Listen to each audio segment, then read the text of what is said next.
Hello everyone, this is Sapna Sharda.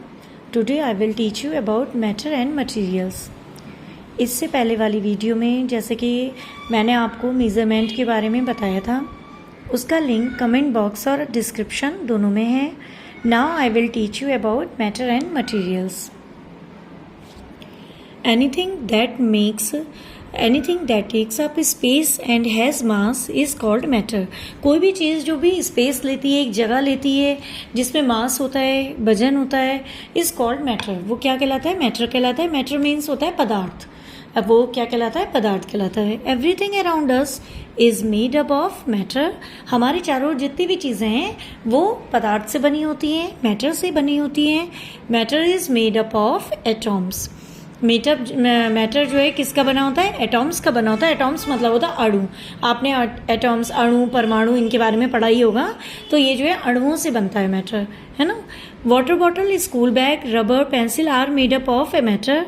Water bottle है, school bag, rubber, pencil, ये सब हमारी जो है पदार्थ से बनी होती हैं. सब किसी ना किसी चीज़ के बनी होती हैं. अब आता है स्टेट्स ऑफ मैटर. ये जो है इसकी क्या क्या स्टेट्स होती हैं, क्या क्या स्थितियाँ होती हैं, किन किन फॉर्म में ही पाया जाता है. Matter exist in 3 forms. ये 3 फॉर्म में पाया जाता है. Solid, liquid and gas. भाई सॉलिड फॉर्म में भी मिलता है, लिक्विड फॉर्म में भी मिलता है, गैस फॉर्म में भी मिलता है.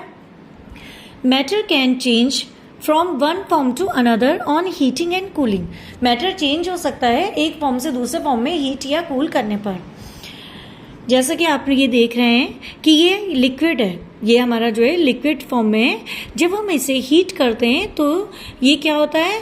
ये हीट करने पर गैस के फॉर्म में कन्वर्ट होता है, वाष्प के रूप में कन्वर्ट होता है. लेकिन जब हम उसे ठंडा करते हैं तो वापस हम उसे इसी फॉर्म में पा लेते हैं.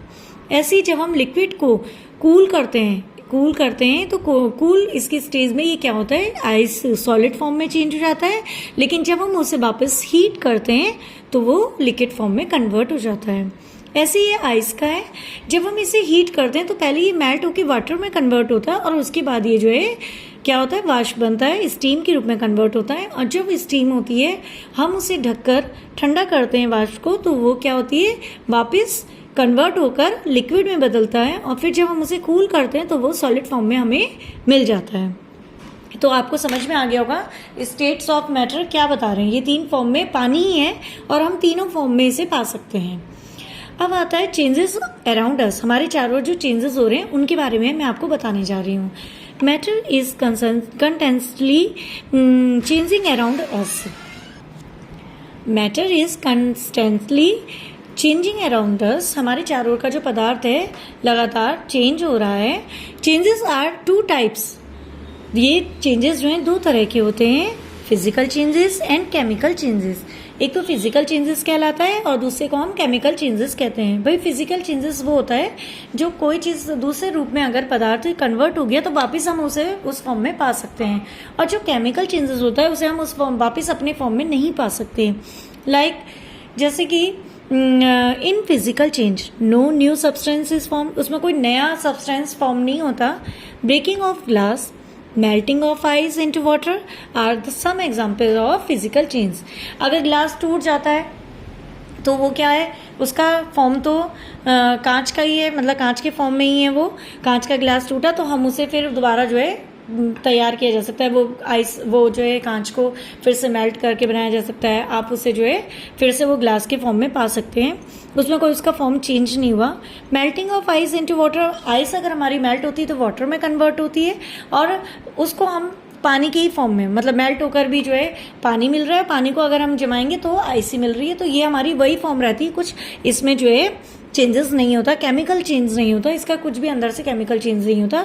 तो ये हमारे फिजिकल चेंज के एग्जाम्पल हैं, बस इनका रूप बदल जाता है. When ice melt, the solid water turn into liquid water. जब आइस मेल्ट होती है तो सॉलिड जो होता है, मतलब वो वाटर टर्न होता है लिक्विड वाटर में, मतलब सॉलिड जो है लिक्विड वाटर में टर्न हो जाता है. It doesn't turn into food और कोल्ड ड्रिंक. वो भाई आइस मेल्ट होगी तो उससे वाटर ही बनेगा. वो जो है फूड या कोल्ड ड्रिंक में कन्वर्ट नहीं हो जाएगी कि कुछ और बन जाएगा. और एनीथिंग न्यू, और कोई नया पदार्थ नहीं बनकर आ जाएगा. It remains water. ये वाटर के ही फॉर्म में रहेगा. Physical changes can be reversed. जो फिजिकल चेंजेस होते हैं वो रिवर्स्ड हो सकते हैं, है ना. तो हम उन्हें वापस अपनी फॉर्म में पा सकते हैं। इन्हें chemical change, new substance is formed. Chemical change में नए सब्सटेंस फॉर्म होते हैं, वो नए रूप में बदल जाता है। Changing of milk into curd, जब हम दूध से दही बनाते हैं, जब दूध दही में कन्वर्ट हो जाता है, वो क्या होता है, is an example of chemical change. वो केमिकल चेंज का एक एग्जाम्पल है, क्योंकि जब दूध का हम दही बना देते हैं तो दही वापस दूध में कन्वर्ट नहीं हो सकता, क्योंकि उसका केमिकल चेंज हो गया है ना। अब उसका हम वापस दूध नहीं बना सकते। सिमिलरली बर्निंग ऑफ पेपर, इसी तरह जैसे पेपर कोई जला दिया जाएगा तो उसका जलाने के बाद तो राख बन गई, भाई हम उसे वापस उसको पेपर के रूप में कन्वर्ट नहीं कर सकते। Making of vegetables dishes from new vegetables, अब जब हम सब्जियां बनाते हैं या डिशेस बनाते हैं कोई, या फिर नई वेजिटेबल्स हम बाजार से लाए और उसके हमने काट कूट के सब्जी बना ली, तो अब आपका मन जैसे मन नहीं कर रहा कि नहीं अब हमें इसे चेंज करना, वापस अपने रूप में लेना है, तो आपकी कटी हुई सब्जियां वापस ये थोड़ी कि बन जाएंगी, वो पीसेस जोड़ के खुद एक नया फिर से बन जाएगा, उसका बिल्कुल चेंज हो गया, वो दूसरे तरह का बन गया है। अब आप उसे पहले वाले फॉर्म में नहीं पा सकते हैं, है ना। तो जब कच्ची सब्जी और पकी सब्जी में बिल्कुल चेंज होता है। Bursting of crackers are some examples of chemical changes.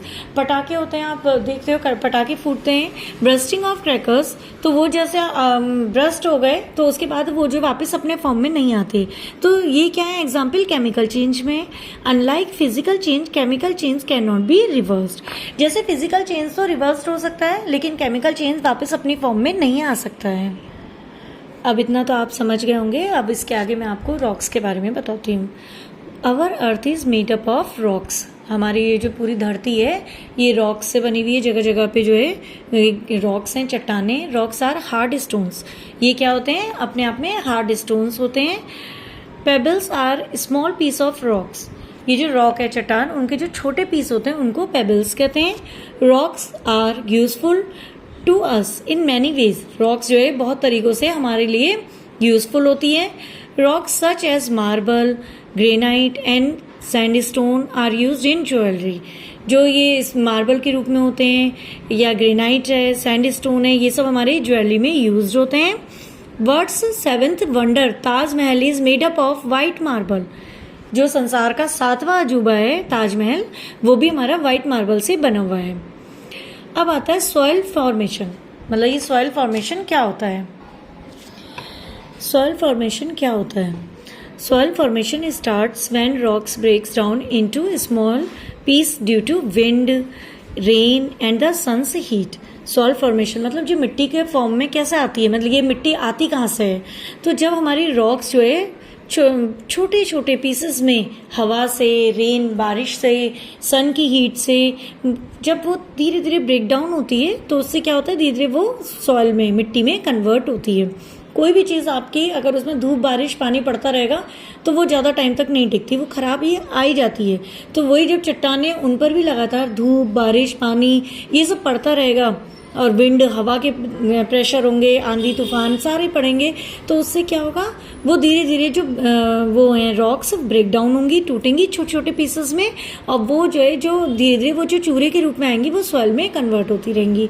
These smaller pieces mix with small animals, और ये स्मॉल जो पीसेज हैं ये मिक्स हो जाते हैं small animals and plant too from soil. तो ये जो है क्या होते हैं, ये मिक्स हो जाते हैं स्मॉल एनिमल्स और प्लांट्स के साथ सॉइल से, मतलब वो in the two the form soil, और वो जो है मिट्टी के रूप में कन्वर्ट हो जाते हैं। It takes thousands of years to form a small amount of soil, ये जो है एक सॉइल के रूप में थोड़ी सी अमाउंट सॉइल जो बनती है उसके रूप में कन्वर्ट होने में ये क्या करते हैं, बहुत ज़्यादा हजारों साल लेते हैं। Different types of soil contains different types of particles. Different type की सॉइल में क्या होते हैं, अलग अलग तरह की सॉइल में अलग अलग तरह के पार्टिकल्स होते हैं। These particles differ in colour and softness, और इससे क्या होते हैं, ये पार्टिकल्स अलग अलग होते हैं, कलर में भी और सॉफ्टनेस में भी अलग अलग होते हैं। Soil contains pebbles, gravel, clay, water and air. Soil में हमारे क्या क्या होते हैं, पेबल्स होते हैं, वही चट्टानों के छोटे टुकड़े, ग्रेवल होते हैं, क्ले मिट्टी वाले होते हैं, वाटर एंड एयर ये सब इनमें जो है सॉइल में होते हैं मिक्स। जो मिट्टी हमारी ये सॉइल होती है, रेत होती है, जो मिट्टी होती है, इसमें हमारे pebbles, gravel, clay, water, air, सब चीज़ इसमें जो है कंटेन्स होती हैं, इसमें मिली हुई होती हैं, पाई जाती हैं। The water trapped into the soil is called moisture. जब सॉइल में वाटर होता है अंदर तो उसे क्या कहते हैं, नमी, मतलब कि इस सॉइल में हमारे नमी है, जब उसमें वाटर होता है तो वो जो है मॉइस्चर के रूप में कहलाया जाता है। क्या अब इस soil provides a bed for both animals and plant life, वो प्रोवाइड करती है, क्योंकि वैसे अगर हम देखें धरती बहुत हार्ड होती है, लेकिन ऊपर से उसमें सॉयल है तो वो सॉफ्टनेस हो जाती है। तो soil provides a bed for both animals and plants life, वो जो है एनिमल और प्लांट लाइफ दोनों के लिए बेड प्रोवाइड करती है। So soil provides a bed for both animals and plant life, ये तो समझ में आ ही गया होगा। We get many useful minerals such as diamond, granite, marble and ruby from soil. हमें सॉइल से क्या क्या मिलते हैं, बहुत ही यूजफुल मिनरल्स मिलते हैं, जैसे डायमंड, ग्रेनाइट, मार्बल, रूबी, ये सब सॉइल से मिलते हैं। Remains of living things found deep under layers of rocks are called fossils. और जो लिविंग थिंग्स जो बहुत डीप अंडर, मतलब रॉक्स के नीचे की लेयर्स में पाई जाती हैं, जो लिविंग थिंग्स उसमें रह जाती हैं बीच में, तो वो क्या कहलाती हैं, फॉसिल। आपने देखा होगा अधिकतर कहीं पे भी कि फॉसिल्स दिखाई देते हैं। मैं आपको अभी दिखाने जा रही हूँ फॉसिल्स कैसे होते हैं। ये देखिए, जैसे कि इसमें ये फॉसिल हैं, है ना, ये आपको दिखाई दे रहे हैं। ये देखिए ये फॉसिल, मतलब ये जो है एक छाप छूट जाती है बिल्कुल। ये देखिए ये आप ये जैसे है इसमें, ये आप देख सकते हैं। ये देखिए ये फॉसिल, मतलब उसमें वैसे ही मार्क बन जाता है जो फॉसिल के फॉर्म में होता है। आप अधिकतर देखना चट्टानों में ये शेप्स उभर कर आती हैं, तो ये जो है आपका फॉसिल के रूप में है। ये देखिए ये कई बार ऐसी शेप्स होती हैं, ये ऐसी शेप्स होती हैं, ये आपके फॉसिल हैं, है ना। तो ये क्या है, ये आपके जो है फॉसिल के रूप में। ये देखिए ये शेप्स बनकर आई हैं, ये देखिए ये शेप्स हैं, ये वाले ये शेप्स देखिए, ये वाला है ना। तो ये सब आपके फॉसिल्स हैं जी। ये चीज़ आपको समझ में आ गई। अब आपको बताऊंगी मैं मिनरल्स के बारे में। Minerals are chemical substances that occur in nature. Minerals क्या है, केमिकल सब्सटेंस है, मतलब एक तरह के पदार्थ हैं जो नेचर में पाया जाता है। They form due to natural process within the earth. तो उनकी क्या फॉर्म होती है, मतलब वो जो है नेचुरल प्रोसेस की उस कारण वो जो है अर्थ के नीचे पाए जाते हैं। एंड दे में बी सिंपल सब्सटेंस और वेरी कॉम्प्लेक्स वन। वो बहुत सिंपल पदार्थ भी हो सकते हैं और बहुत ज़्यादा कॉम्प्लेक्स वाले भी हो सकते हैं। Rocks are formed of minerals. ये जो रॉक्स हैं ये एक तरह के मिनरल्स का ही रूप है। Examples of non metallic minerals are, जो नॉन मेटेलिक, जो मेटल नहीं है, नॉन मेटेलिक मिनरल्स क्या है, magnesium, mica etcetera. There are metallic minerals too such as gold and silver etcetera. और जो मेटेलिक मिनरल्स हैं वो क्या है, गोल्ड, सिल्वर, इस रूप में होते हैं। और नॉन मेटेलिक जो होते हैं वो मैग्नीशियम है, माइका है, ये सब हमारे मिनरल्स होते हैं। Our body needs some minerals such as calcium. हमारी बॉडी को कुछ मिनरल्स की भी जरूरत होती है, जैसे calcium, sodium, iron is in very small quantities for healthy growth. हमारे शरीर के हेल्दी ग्रोथ के लिए हमारे शरीर को कैल्शियम, सोडियम, आयरन, लोह तत्व, है ना, तो ये सब चीज़ों की बहुत ही कम क्वांटिटी में चाहिए, लेकिन हेल्दी ग्रोथ के लिए ज़रूरत है। The bulk of minerals is used for industrial needs such is manufacture of building materials. Bulk of minerals मतलब जो एक बहुत ज़्यादा क्वांटिटी में मिनरल्स चाहिए होती है वो इंडस्ट्री में चाहिए होती है, उन लोगों की नीड होती है, इंडस्ट्रियल नीड। मतलब वहाँ इंडस्ट्री है तो वहाँ पर एक चीज़ नहीं बनेगी ना, कई सारी चीज़ें बनती हैं, अधिक क्वांटिटी में बनती हैं, वहाँ बड़े स्केल में काम होता है। तो द बल्क ऑफ मिनरल्स, ज़्यादा क्वांटिटी में मिनरल्स यूज होता है for industrial needs, industrial needs के लिए, such as manufacture of building का मैन्युफैक्चर करने के लिए, मटेरियल्स, व्हीकल्स, फॉर फ्यूल, या फिर जैसे हमें फ्यूल, पेट्रोल पंप है उसमें हमें जो है फ्यूल चाहिए वो ज़्यादा क्वांटिटी में वहाँ होगा। और फॉर मेकिंग ज्वेलरी, या फिर हम ज्वेलरी बनाएंगे तो उसके लिए हमें ज़्यादा क्वांटिटी में मटेरियल चाहिए। फॉर मेकिंग ये बिल्डिंग मटेरियल्स, मतलब कोई भी जो मटेरियल होगा बिल्डिंग बनने के लिए ज़्यादा क्वांटिटी में चाहिए होगा। व्हीकल्स, जो व्हीकल्स हैं उनमें ज़्यादा क्वांटिटी में चाहिए होंगे, पार्ट्स बनते हैं लोहे से या जो भी चीज़ें बनेंगी, तो हर चीज़ ज़्यादा क्वांटिटी में ज़रूरत होती है। लेकिन हमारी बॉडी को बहुत कम क्वांटिटी में मिनरल्स की ज़रूरत होती है। आशा करती हूँ, उम्मीद करती हूँ कि आप लोग को समझ में आ रहा होगा जो भी मैं पढ़ा रही हूँ। अब हम इसके चैप्टर से रिलेटेड कुछ क्वेश्चंस हैं जो प्रैक्टिस एक्सरसाइज इसकी दे रखी है, उसको हम सॉल्व करेंगे। तो उससे आपको समझ में आ जाएगा और भी क्लियर हो जाएगा, जो पुरानी चीज़ें हैं वो रिमाइंड हो जाएंगी। तो हम प्रैक्टिस एक्सरसाइज सॉल्व करेंगे अब। Taj Mahal is made up of,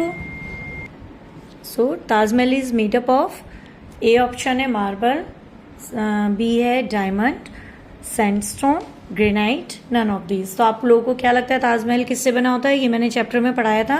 तो ताजमहल मार्बल से मतलब बनता है, तो इसमें मार्बल होगा, फर्स्ट ऑप्शन होगा ए। अब है second question, which of the following lives in soil? मिट्टी में कौन रहता है? Lion, dog, cat, earthworm. मतलब इनमें से आपको क्या लगता है क्या रहता है? तो ऑब्वियस है मिट्टी के अंदर कौन रहता है? अर्थवॉर्म रहता है। तो इसमें ये इसका ऑप्शन हो जाता है डी। अब थर्ड क्वेश्चन है, diamond is used in making. Diamond हमारा किस चीज़ को बनाने में यूज होता है? रबर को, शूज़ को, ज्वेलरी को, पेन को। तो ऑब्वियस है ज्वेलरी। तो इसका ऑप्शन हो जाता है सी। अब है fourth question, pick the odd one out. मतलब एक जो भी अलग आपको लग रहा है उसको पिक करना है, अलग निकाल के उस वही आपका आंसर होगा।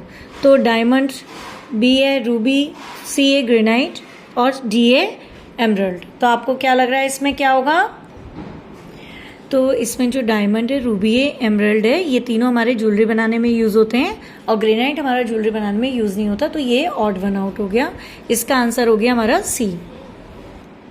अब आता है उसका अगला क्वेश्चन है 5, उसको अभी हम स्किप कर दे रहे हैं।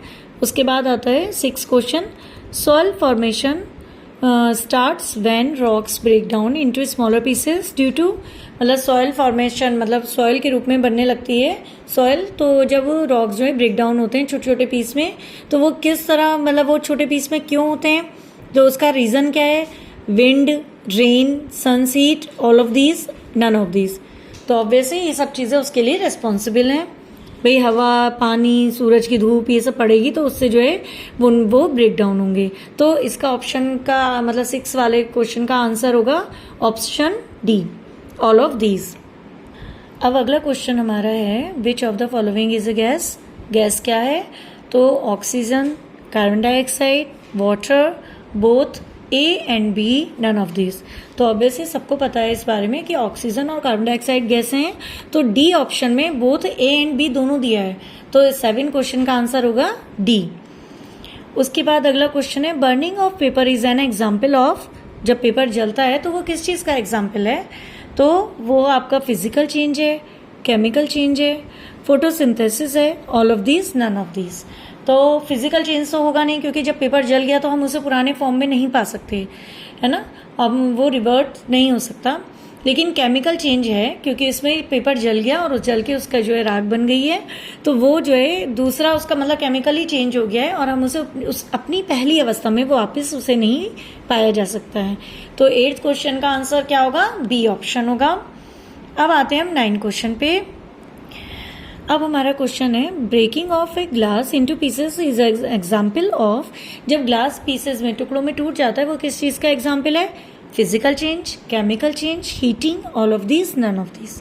तो इसमें ये जो है फिजिकल चेंज में होगा क्योंकि ग्लास टूट जाता है, जैसे एक पेपर है हम फाड़ते हैं तो उसे हम फिर से जोड़ सकते हैं, पेपर के रूप में यूज़ कर सकते हैं, उसका केमिकल चेंज नहीं हुआ है ना। ऐसी ग्लास टूटा है तो वो जो टूटा भी है तो उसका केमिकल चेंज नहीं हुआ है तो वो ग्लास ही, और उसका जो है फिजिकल चेंज में आता है वो, क्योंकि हम उसे फिर से जोड़ के यूज़ कर सकते हैं। अब 10 क्वेश्चन है, melting down of candle into liquid wax is an example of conversion of. क्या होगा? मतलब जो कैंडल मेल्ट हो जाती है, पिघलती है और लिक्विड वैक्स में कन्वर्ट होती है, तो वो क्या है, किस चीज़ का एग्जाम्पल है? Liquid into gas, gas into liquid. तो हमारा इसका ए ऑप्शन क्या था? Liquid into gas, gas into liquid, solid into liquid, liquid into solid, none of these. तो इसमें से हमारा क्या आएगा कि जब हमारी मेल्ट होती है ना candle, melting down of candle मतलब मेल्ट हुई हुई कैंडल है इनटू लिक्विड वैक्स, है ना। तो जो जैसा आपने मोमबत्ती जलाई और वो जलने के बाद क्या हो रहा है, वो मेल्ट हो रही है, तो आपका वो किस में है, और फिर उसके बाद वो जो है melting down of candle into liquid wax is an example of conversion of, किस चीज़ का कन्वर्जन है आप बताइए।